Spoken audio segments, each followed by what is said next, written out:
Hello everyone. तो market में आज बहुत अच्छा सेलिंग देखने को मिला है। लगभग 350 पॉइंट नीचे की तरफ क्लोजिंग दिया है। हालांकि मार्केट जब ओपन हुआ था तो हल्का सा गैप अप ओपन हुआ था, बट वहीं से मार्केट जैसे ही ओपन हुआ वहीं से मार्केट गिरना शुरू हुआ। तो ये फर्स्ट हाफ तक तो हल्का फुल्का गिरा था, बट अगर देखोगे फर्स्ट हाफ के बाद एक शार्प सेलिंग देखने को मिला है। तो आप लोग कंफ्यूज हो गए कि इतना शार्प सेलिंग अचानक आया कैसे। तो उसका बहुत सारा रीज़न है। तो मेनली मैं 2-3 रीज़न आपको बता देता हूँ कि वो प्रोबेबल रीज़न है। लगभग 3 रीजन्स है। तो इसकी वजह से मार्केट में ये सेलिंग देखने को मिला है। तो सबसे पहला है फेड रेट। यूएस का जो फेड रेट है वो यूएसए ने फेड रेट अपना इंक्रीज किया है। उसकी वजह से क्या हुआ है कि जो यूएस के बॉन्ड्स है, तो यूएस के बॉन्ड्स में अभी रिटर्न पहले से हायर रहेगा। तो एज ए इन्वेस्टर आप क्या करोगे? आपको जहाँ पे ज़्यादा रिटर्न मिलेगा आप वहीं पे जाओगे। तो अगर यूएस के बॉन्ड्स अगर आपको अच्छा रिटर्न दे रहे हैं तो आप क्या करोगे? अगर इंडियन मार्केट अगर आपको कम रिटर्न दे रहा है और यूएस का बॉन्ड्स ज़्यादा रिटर्न दे रहा है तो ऑब्वियस सी बात है कि आप यहाँ से सेल करके वहाँ पे इन्वेस्ट करोगे। तो ये प्राइमरी रीजन हो गया एक ये सेलिंग का। ठीक है।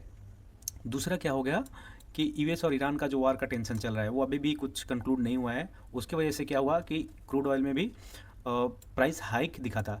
तो इसकी वजह से ये ग्लोबल टेंशन की वजह से ये वोलेटिलिटी भी देखने को मिला था, और इसकी वजह से भी ये सेलिंग देखने को मिला था। तीसरा रीज़न क्या है कि ये जो बाइंग आया था ना यहाँ से, तो बहुत कोई बोल रहा है कि इसका प्रॉफिट बुकिंग भी इतना हुआ था। तो अचानक तीन चीज़ की वजह से ये इतना बड़ा सेलिंग देखने को मिला था। और अगर देखोगे ना तो ये फेड रेट की वजह से क्या हुआ है ना, इंडियन करेंसी का जो स्ट्रेंथ है वो फिर से वीकेन होते हुए दिखा। INR वर्सेस डॉलर में अगर देखोगे तो डॉलर का वैल्यू बढ़ते हुए दिखा है। ये देख सकते हो 91 पे अभी ट्रेड कर रहा है। ठीक है। तो ये भी एक रीज़न था। तो ये 3-4 रीज़न हो सकते हैं। हाँ, ज़रूरी नहीं है कि मतलब 100% यही है, बट मेजरली 3-4 रीज़न है कि इसकी वजह से इतना बड़ा सेलिंग देखने को मिला था। तो अगर कल का मेरा वीडियो देखोगे ना तो मैं उसमें 3-4 इंपॉर्टेंट जोन बताया था कि मार्केट में अगर सेलिंग आएगा तो यहीं से आ सकता है। परफेक्ट पॉइंट था। एग्जैक्टली वहीं से सेलिंग आया हुआ है। देख सकते हो ये मैंने एक रजिस्टेंस जोन बताया था कि यहाँ से एक सेलिंग देखने को मिल सकता है। एग्जैक्टली आप देख सकते हो यहीं से एक सेलिंग मार्केट ओपन हुआ, हल्का सा ऊपर गया, फिर वहाँ से सेलिंग शुरू हुआ।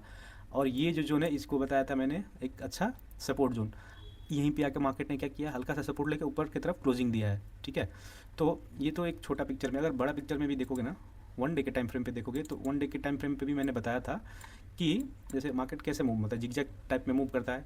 तो ये देखो यहाँ से एक सेलिंग आया था। ठीक है, यहाँ तक, फिर बाइंग आया, फिर सेलिंग आया, यहाँ पे ब्रेकअप स्ट्रक्चर हुआ, यहाँ पे सेलिंग आया, फिर से यहाँ से फिर मार्केट ने सपोर्ट लेके अप साइड का मोमेंट दिया। ठीक है। फिर इस जोन से सेलिंग आया। तो अभी मार्केट अगर मूव करना रहता है वापस अप साइड की तरफ तो कैसे जाएगा? अब जाएगा, फिर हल्का सा नीचे लेगा, फिर एक इस जोन को ब्रेक करेगा, फिर हल्का सा रिट्रेस करेगा, फिर इसके ऊपर जाएगा। सेलिंग में भी वही होता है। ऐसे नीचे आया, फिर हल्का सा ऊपर जाएगा, फिर ऐसे गिरता है। अब देख सकते हो सेम पैटर्न यहाँ पे बनाते हुए दिखा है। अब गया यहाँ से, फिर सपोर्ट लिया, फिर एक रजिस्ट करके यहाँ से मार्केट गिरा है। अब एक्सपेक्ट क्या रहेगा कि ये जो जोन है अगर इसको ब्रेक करता है ना तो ये डाउन ट्रेंड अपना लॉन्ग टर्म में, long term in the sense बड़े पिक्चर पे ये डाउन ट्रेंड कंटिन्यूएशन देखने को मिल सकता है। ठीक है। तो ऐसे ऐसे सेल हम लोग एक्सपेक्ट कर सकते हैं। ठीक है। अगर यहाँ से सपोर्ट लेता है तो वेल एंड गुड, बढ़िया है कि यहाँ से फिर से एक रिकवरी देखने को मिल जाए। बट यहाँ पे ये दिक्कत है, अगर बड़े पिक्चर पे देखोगे तो यहाँ से एक सेलिंग देखने को मिला है। लगभग ये जो कैंडल है ना गाइस, 450-500 पॉइंट का ये कैंडल है। यहाँ से सेलिंग आया था, ओपन होकर हल्का सा ऊपर गया था, फिर वहाँ से सेलिंग आया था। तो लगभग ये 500 पॉइंट का कैंडल है। ये जो जितना बाइंग था एक दिन में सारा सेलिंग हो गया। तो दिखाता है कि मार्केट में निगेटिव सेंटीमेंट काफ़ी हाई है। तो हम लोग इसके हिसाब से प्रेडिक्ट कर सकते हैं कि कल भी मार्केट एक गैप डाउन ओपन देखने को मिले और इस जोन को ब्रेक करे। ठीक है। ये जो जोन है, ये जोन को ब्रेक करके नीचे की तरफ हल्का सा मूव दे। ठीक है। अगर नीचे की तरफ मूव देता है, फिर अगर यही ट्रेंड कंटिन्यू रहा, फिर मार्केट इस जोन को अप्रोच करने का चांसेस काफ़ी हाई रहने वाला है। ये जो जोन है, एक मिनट इसको लाइन से देखते हैं। ये जो जोन है 25,570, इस जोन को ये कर सकता है, अप्रोच कर सकता है। और दूसरा ये जोन। ठीक है। अगर इसको छोटे टाइम फ्रेम पे देखते हैं ना तो देखते हैं कौन सा जोन है इमीडिएट वाला। ये तो 2 अपना हो गया। ठीक है।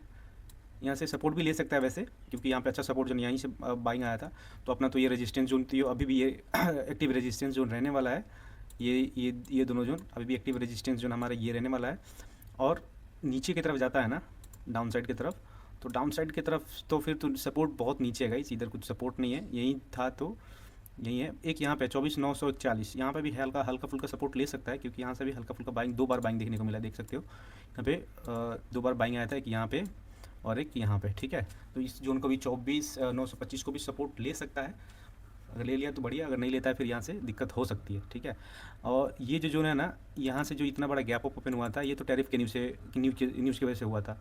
तो हम लोग इसको भी एक अच्छा सपोर्ट जोन की तरफ ट्रीट कर सकते हैं, ठीक है। इसको पहले हटा देता हूँ। ये जो जोन है यहाँ से, तो 25,108, 25,100 पकड़ लो। तो ये जोन के आसपास से भी मार्केट एक रिएक्ट कर सकता है, सपोर्ट ले सकता है, ठीक है।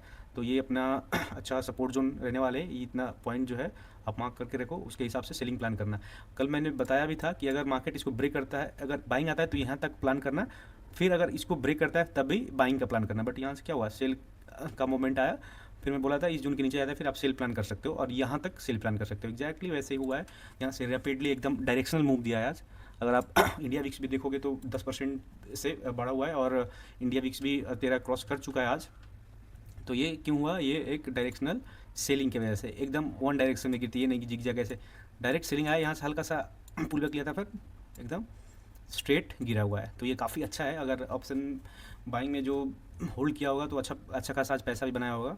तो देखते हैं अगर कल मार्केट कैसे मूव करता है। अभी तो ओवरऑल देखोगे तो सेंटीमेंट नेगेटिव है, तो मेरे हिसाब से एक सेलिंग देखने को मिल सकता है, कल भी एक गैप डाउन की तरफ ओपनिंग देखने को मिल सकता है, या फिर अगर गैप अप ओपन भी होता है इस जोन में तो इस जोन को अप्रोच करेगा या फिर इसके नीचे क्लोजिंग देने का ट्राई करेगा। अगर इसको सपोर्ट लेता है फिर ये जोन तो है ही, देखते हैं कल क्या होता है। तो बाइंग का प्लान करते हो तो वेट करो, इसके ऊपर सस्टेन करता है कि नहीं मार्केट। अगर ओपन हो तो इधर ओपन होकर नीचे जाता है, फिर आप सेल की तरफ ट्रेड ले सकते हो। इतना जोन आपके पास खाली है, ऑलमोस्ट कितना पॉइंट है, ये ठीक ठाक पॉइंट है। यहाँ से आपको अच्छा अगर होल्ड करोगे तो अच्छा प्रीमियम में मूवमेंट देखने को मिल सकता है। 200 250 का ये गैप है, ठीक है। तो इधर इसके नीचे आता है ना, फिर आप सेल प्लान कर सकते हो, इसके ऊपर सस्टेन करता है फिर आप बाइंग का प्लान करो। बाइंग में भी काफ़ी अच्छा रेंज है ऊपर की तरफ, तो उसी के हिसाब से अपना ट्रेड प्लान करो। तब तक आज के लिए इतना ही, तब तक मिलते हैं अगले वीडियो में। Thank you.